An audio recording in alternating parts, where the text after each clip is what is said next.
Okay, I think this will be the last video. I'll combine a few things. So continuing to talk about functions, we do need to be familiar with piecewise defined functions, which I think you've seen before.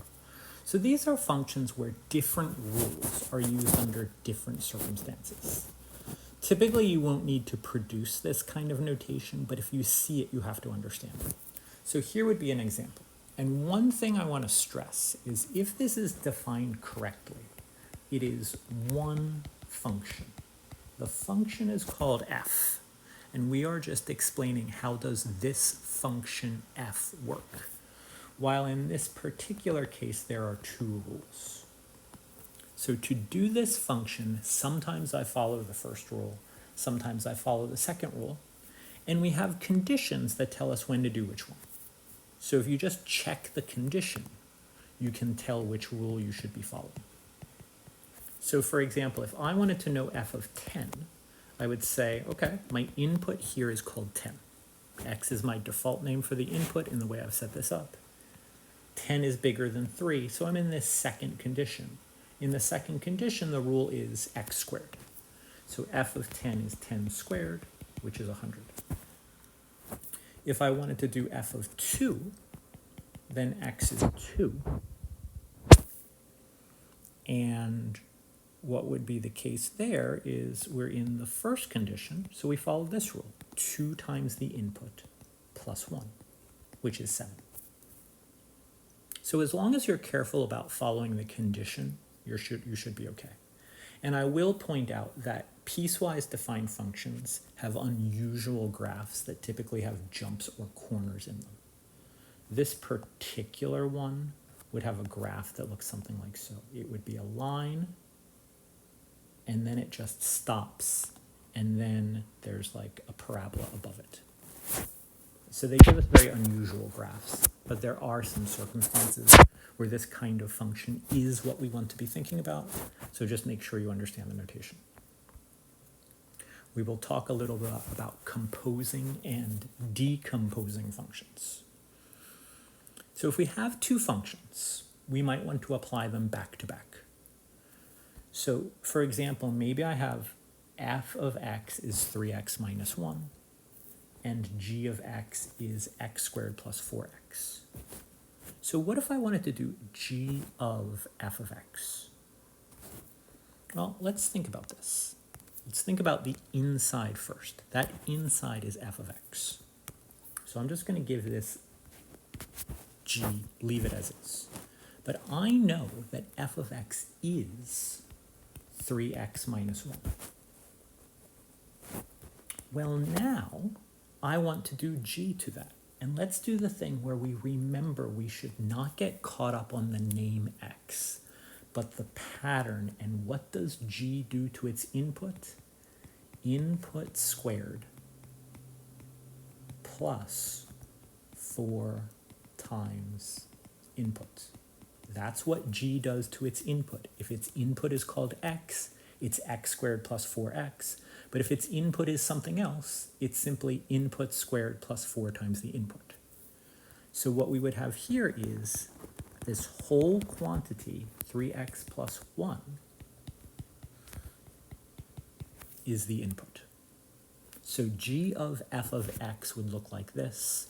We could simplify if that was useful in the context of a problem. Here I really just want to stress what this means. What you're going to need in calculus is when you see a complicated function, it is often very helpful to observe that that complicated function is actually the result of applying two reasonably simple functions back to back. In this particular case, right, this whole thing's kind of complicated. But f is not super tricky and g is not super tricky. It's only when we put them back to back that it becomes complicated. So here's the kind of thing you want to do. And this is really just conceptual. Once you understand how to do this, there aren't really steps to it. It's just a perspective. Suppose we have this function, m of x is cosine of 5x minus 1. Right, that's kind of complicated.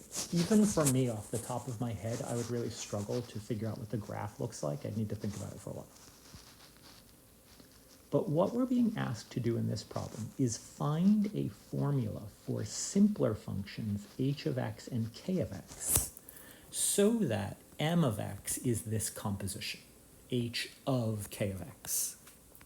So I'm actually going to write what m of x is. It's cosine of 5x minus 1. What's really helpful is to look at these and think about there's an inner function and there's an outer function. Often it's inner literally meaning it's inside parentheses. Sometimes it's a little more complicated than that, but it's the thing you would compute first if you were plugging in a number.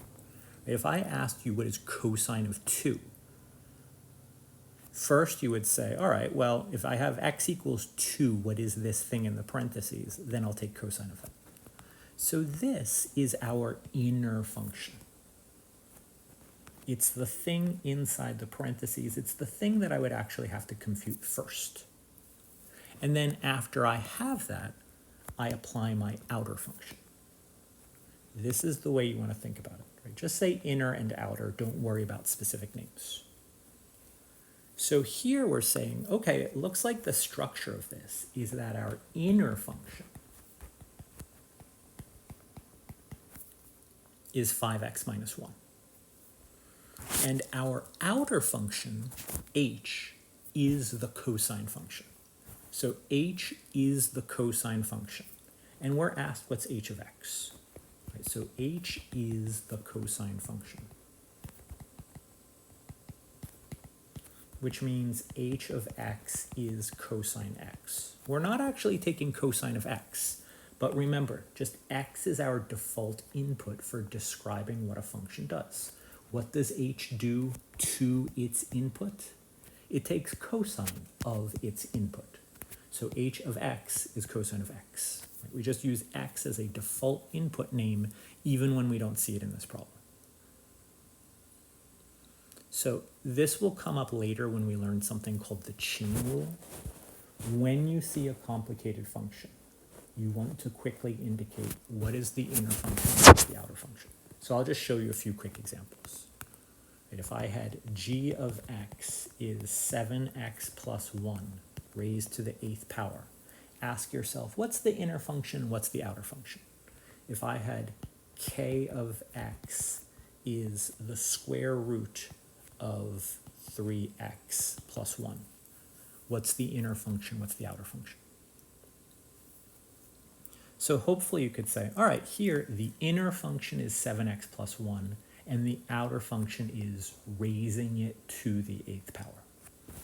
Here the inner function is 3x plus 1, and the outer function is taking a square root. Right? Just kind of get used to this idea of inner and outer, and when we learn the chain rule, I'll show you how that's really helpful.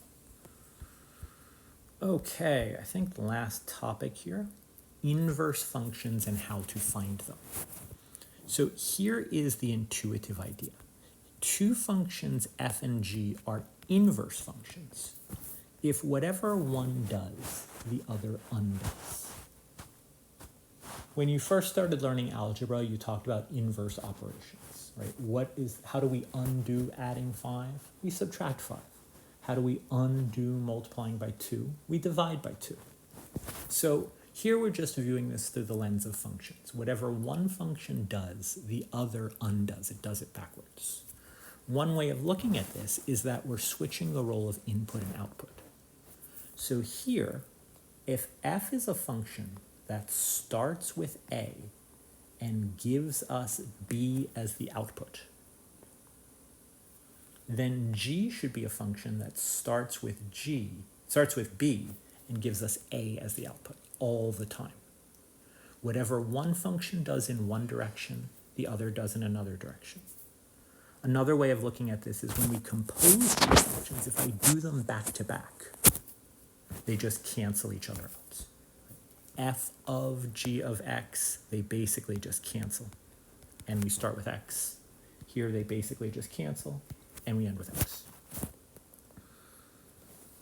Sometimes we use a superscript of -1 to indicate this backwardsness. It is not an exponent. It's a little unfortunate that a superscript usually means an exponent, but here it means backwards.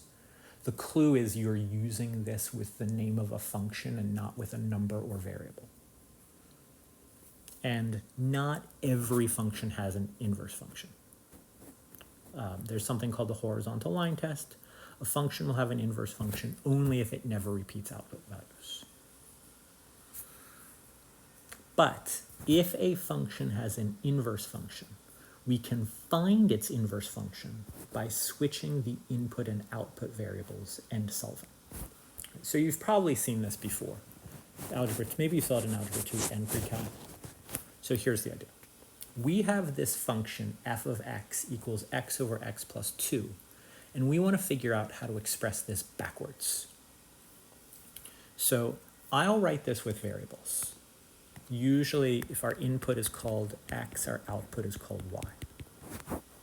Now I want to create this backwardsness. So I will just switch input and output. Every x becomes a y, and every y becomes an x. Right, so I write it with variables instead of the function notation. And then I switch those variables. And now I'm going to solve for y. So I need to have one y by itself on one side of the equation. So we can multiply each side by y plus 2 to get rid of that fraction. I can distribute the multiplication here. And then what I can do is I can subtract so that the two expressions with y in them are on the same side of the equation. Because that allows me to factor it out, and now I have y written only once, so I can solve for it. So this is actually the backwards version of what we started with. So if we've done this correctly, the backwards version of this function is 2x over 1 minus x. And now let's think about how we could check this. You can check this by just plugging in a number. So let's suppose I took f of 5. Right? Try to pick a number that feels sort of unimportant. So like stay away from 0 or 1 because those are really special numbers. Here, if you see a 2, maybe you want to stay away from 2 or negative 2. But I look at this formula and it doesn't seem like it should do anything special to the number 5. So f of 5 would be 5 over 5 plus 2, which is equal to 5/7. So here's what I want you to just think about. If f of 5 is equal to 5/7, what is the corresponding fact about f inverse? See if you can fill in those blanks. It's a good way of understanding that you really know what inverse functions are doing. If f of 5 is equal to 5/7, pause and ask yourself, what would be the corresponding fact about f inverse, the backwards version of this? So I hope you realize the backwards version would be saying f inverse of 5/7 is 5. F is a function that starts with 5 and turns it into 5/7. So f inverse should be a function that starts with 5/7 and turns it into 5. And let's check to see if that's actually correct. Right? And I'll do this really quickly. I'm not expecting you to do this along with me, but I want you to see that these are checkable. And if it's an easier example than this, then you definitely want to check it. So let's see. F inverse of 5/7, according to this rule up here, would be 2 times 5/7 over 1 minus 5/7. So that would be 10/7 here. Common denominator is 7/7 minus 5/7. So we have 10/7 divided by 2/7. Maybe you have good intuition about this. If not, you can say dividing by a fraction is the same as multiplying by its reciprocal. The 7s cancel away, and we have 10 over 2, which is 5, which is what we wanted. We wanted f inverse of 5/7 to be equal to 5. And in this particular document, I went through and picked some homework problems in advance. I won't always be including these in the documents, but here I just happen to do it. But that is the end of these notes. A lot of preliminaries to get through, but it's important to be sharp on these things before we start getting into the weeds of real calculus.